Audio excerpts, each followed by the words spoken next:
Ambiance de fête devant ce bureau de vote de la banlieue de Washington. Malgré le froid, ces Soudanais, réfugiés pour la plupart, ne voulaient en aucun cas manquer ce jour historique. Ils sont venus choisir l'indépendance du Sud-Soudan. La plupart ont fait des centaines de kilomètres en voiture pour atteindre ce bureau de vote. Nous avons besoin de notre indépendance. Nous avons trop souffert. Nous devons être indépendants. À l'intérieur, l'ambiance est un peu plus calme, mais la file d'attente est longue.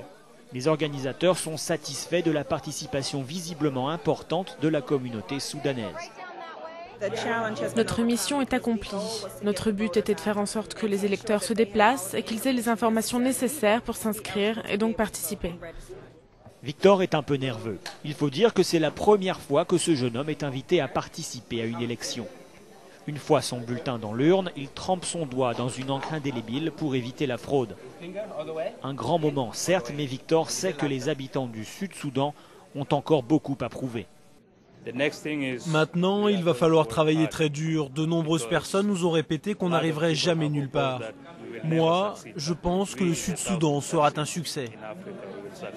À la sortie, nous retrouvons Maijok Cho. Engagé dans les Marines américains, il revient tout juste d'Afghanistan. Ce jeune caporal salue sa patrie d'origine qui a su renoncer à la violence. Nous avons saisi cette chance et nous nous battons non pas avec des armes, mais avec des bulletins de vote. Ces 50 dernières années, on s'est battu avec nos armes.